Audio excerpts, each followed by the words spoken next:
Hi guys. तो ये video उन तीन क्वालिटीज़ के बारे में है जो हर एक इन्वेस्टर में पक्का होनी चाहिए। और अगर आपके अंदर ये तीन क्वालिटीज़ नहीं है तो आप अपना टाइम वेस्ट कर रहे हो। प्लीज़ जाके कुछ और कर लो। अगर आप चैनल पे नए हो तो मैं आपको बता दूं कि अगर आपको मेरा कंटेंट अच्छा लगे तो आप लाइक और शेयर ज़रूर कर देना। तो वीडियो स्टार्ट करने से पहले मैं आपको बताता हूँ कि मेरा टेक क्या है इन्वेस्टिंग के ऊपर। तो मुझे लगता है कि investing is not about profit loss, good companies bad companies, ऐसा कुछ भी नहीं है। मुझे लगता है कि investing is all about character. मतलब कि आपका कैरेक्टर क्या है, कि आप आपके अंदर वो तीन क्वालिटीज़ है या नहीं, या फिर आप कैसे सोचते हो, वो आपके ऊपर डिपेंड करता है। इसीलिए इन्वेस्टिंग एक कैरेक्टर के ऊपर डिपेंड करता है कि सबका सोचने का अलग तरीका है। सब कोई मतलब एक जैसा नहीं है।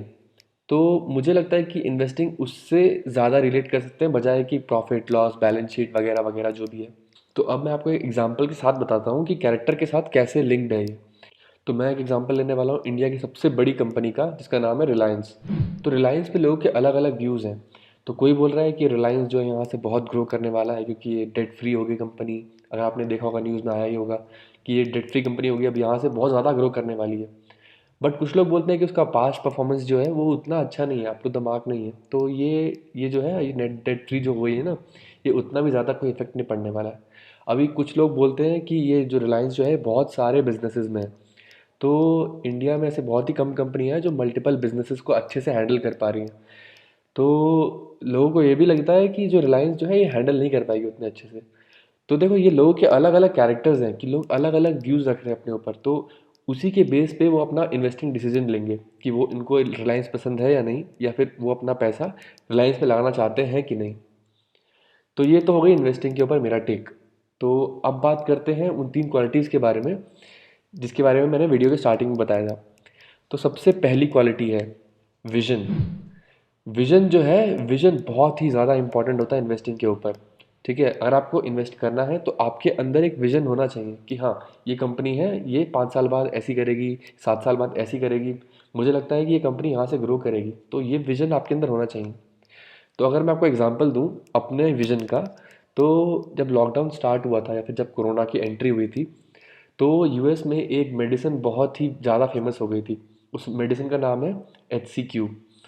HCQ इतना ज़्यादा फेमस हो गया था कि उसकी जो डिमांड है वो बहुत ही ज़्यादा बढ़ गई थी।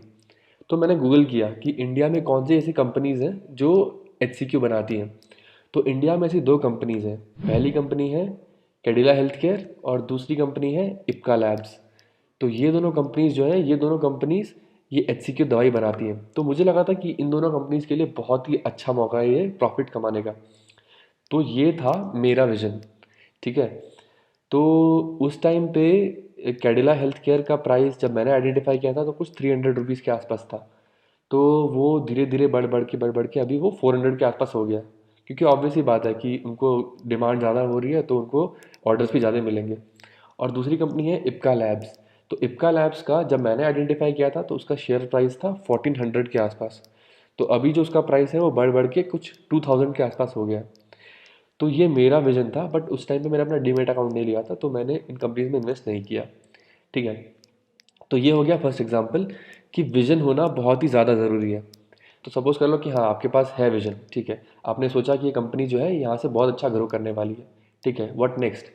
तो सेकंड आता है करेज, कि आपने आइडेंटिफाई तो कर लिया कि कंपनी अच्छी है, बट आपके अंदर हिम्मत है कि नहीं उसमें पैसे डालने की। दूसरा पॉइंट बहुत ज़रूरी है क्योंकि आपका हार्ड अर्न मनी है। तो आपको ये डिसीजन खुद से लेना पड़ेगा कि आपको पैसे डालने हैं या नहीं। और ये काफ़ी मुश्किल चीज़ है, इतना आसान नहीं है कि आपने मतलब कि करेज इतनी आसान चीज़ नहीं है कि आपने आसानी से पैसे डाल दिए उसमें। It actually takes guts. ठीक है, तो उसमें बहुत ज़्यादा हिम्मत चाहिए कि उस कंपनी में जो आपको लगता है कि ग्रो करेगी उसमें पैसे डालना। तो ठीक है कि आपने सोचा कि कंपनी अच्छी ग्रो करेगी, विजन भी हो गया। ठीक है, फिर आपने कैसे कैसे करके हिम्मत भी लगा ली। ठीक है कि हाँ चलो, अब मैं इन्वेस्ट में इन्वेस्ट करना स्टार्ट कर दूंगा। ठीक है।